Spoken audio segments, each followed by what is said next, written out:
Well, Russia's invasion of Ukraine happened almost 1 year ago in late February of last year. And of course, Ukrainian officials are still asking for more aid from the West. They have made enormous gains already, but they want to push them further and bring a conclusion to the conflict. Joining us now is Vitali Klitschko, who is the mayor of Kyiv, and his brother Wladimir joining us here in Davos. Brian and I, thank you so much for being here, first of all. And Vitali, I want to start with you. Talk about why you are here and what the message that you're bringing to the people in Davos is. It's very important, life important for us, for Ukrainian support Ukraine, politically support, economically support, and also support with defensive weapon. Defensive weapon, I want to make attention. Defensive weapon because we defend our homeland from aggression, and it's very important because without support we can survive. And why it's important for whole world? Because we're fighting for the same values. We don't want to live in authority. It's not a secret. Putin want to bring us back and rebuild Russian empire.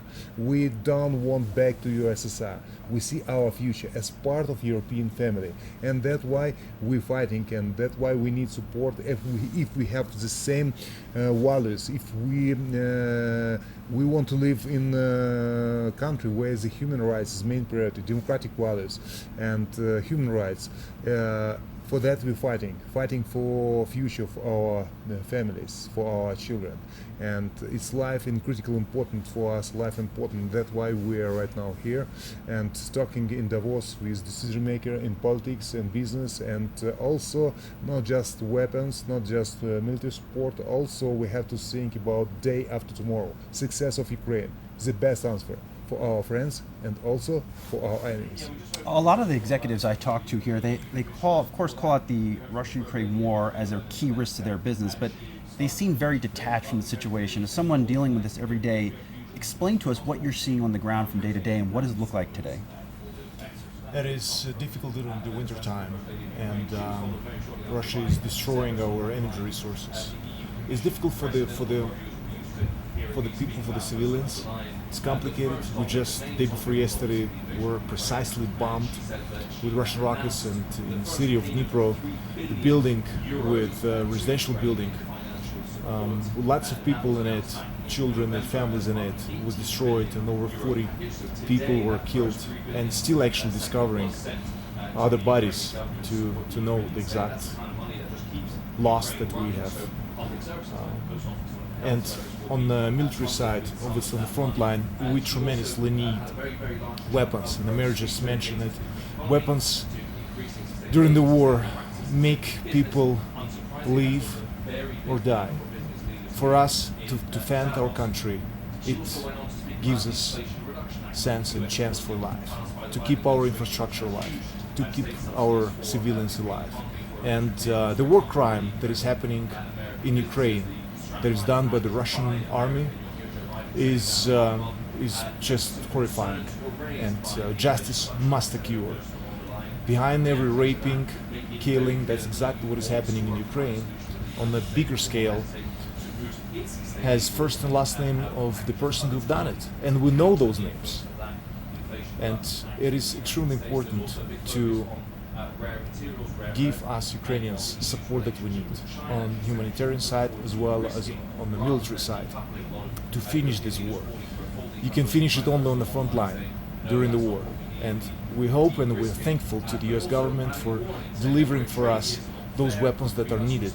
Unfortunately, we're getting it not enough as it's needed, but we're getting it. Slowly the free world is waking up and giving us more support. But the question is, how much is enough? It's never enough until this war is still going. I want to ask a little more specifically about the energy infrastructure, because you mentioned the attacks that have now been happening.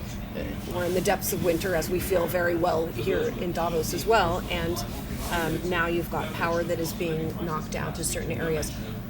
What specifically can you do about that issue defensively to protect your infrastructure assets, and what do you need to protect that? It's not a war. It's not special operation.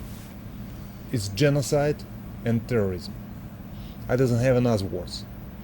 To destroy normal life of the people, to let people freezing in a winter condition, where it's outside is very cold, and without electricity, without heating, without water, and to let survive millions of people it's war crime. And that's why we need help from our partners. And actually Russians, why they do that, I guess they try to make a depression mood, demoralized the people. Instead them people very angry and ready to fight and defend our houses, our country. They doesn't have effect what expect the Russians.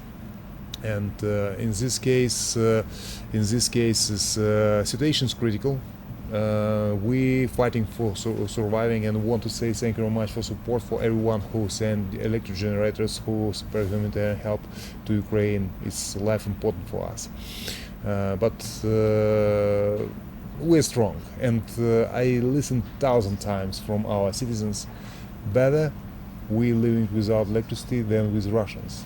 And people very tough, and people very angry and Russian.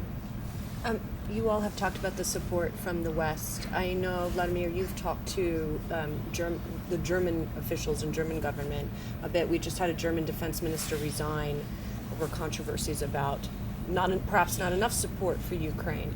At this point in the war, are you at all concerned about the attention of the West flagging a little bit, slowing down a little bit? You are getting more weapons, but how long can that be sustained, do you think? You're right, it is a great challenge. Endurance beats masterpiece and talent in any other army. Endurance just to hold up and to stand with one front against this aggression, unfair aggression. In one front we can stay together longer, but it's also important to understand that without support that we're receiving, without giving the support, no democracy will survive in this world. Dictatorship will continue provoking and actually escalating more wars and escalating more situations that pre-war or starting more wars that gonna lead us to disaster. That's why we need to stand together, we need to be united, we need to be united with our allies, the US and the European Union and other allies in the world that are sharing the same democratic principles. It is important to protect it and fight for it, and not to forget, not to get tired of it. As well as in sports, as our background, as well as in the war or in the economy, same principles of focus, agility, coordination, and endurance are occurring and working well.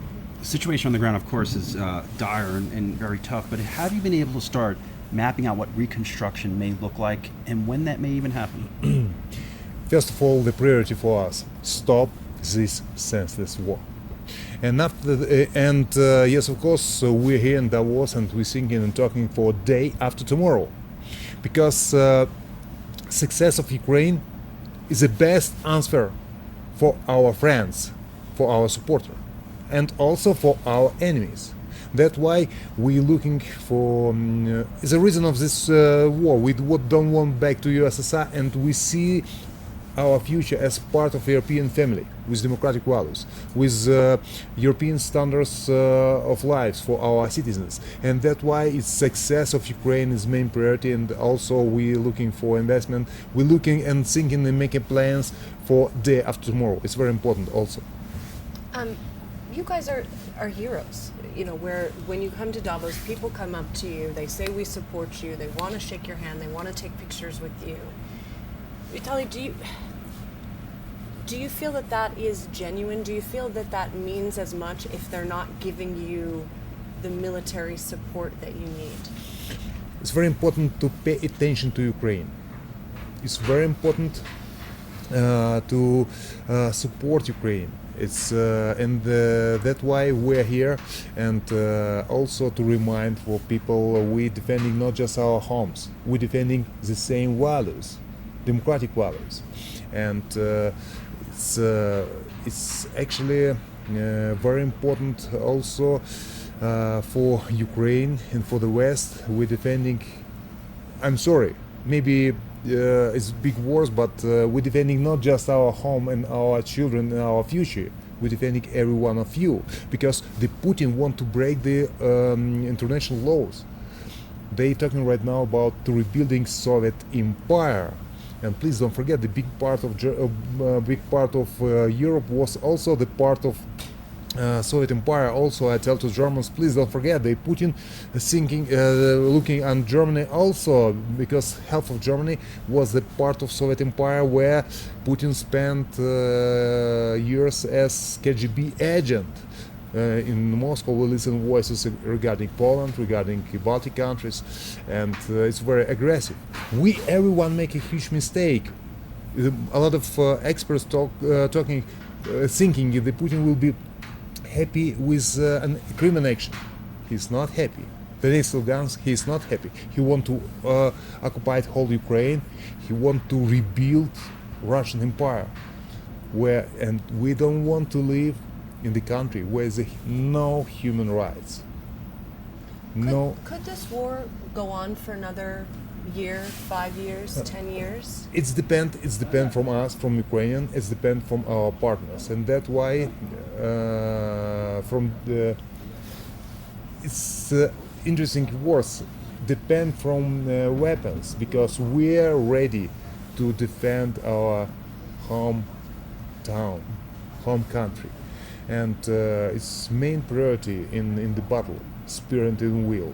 We Ukrainians already surprised whole world, because a lot of experts give to us a couple of days or a couple of weeks, because Russian army is one of the strongest army in the world, but almost 1 year we're defending our country, and if we receive much more defensive, defensive weapon, because we defend our country, we will be successful. If a last Russian soldier left our homeland, it means the peace coming back to Europe. It's our goal, and also it's depend from us and also depend from our partners. We talked to one policy expert yesterday, and he called Russia a rogue nation. Now, how big a risk is Russia right now to the overall world? I just want to try to frame this for a lot of the people that we talk to here that are not on the ground. That is a bigger threat, and that must be considered as well, what to do with Russia also afterwards, when we're going to defend Ukraine. And that's what politicians are asking themselves, how that's going to work, and when the war is going to, what is the end look like, and when it's going to happen. I believe that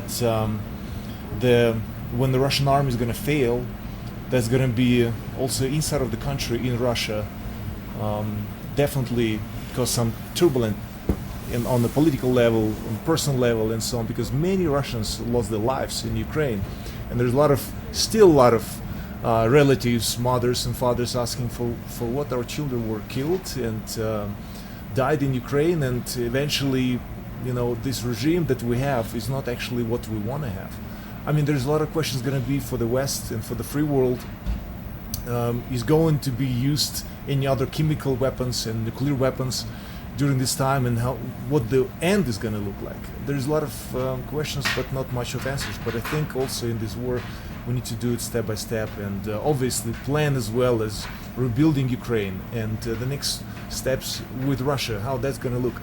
Isolation, economical isolation, and any other isolation of Russia is important right now. And when this post-isolation time will come and will occur, how's that going to look like? As I said, there are a lot of questions, not many answers, but the next step is to protect Ukraine.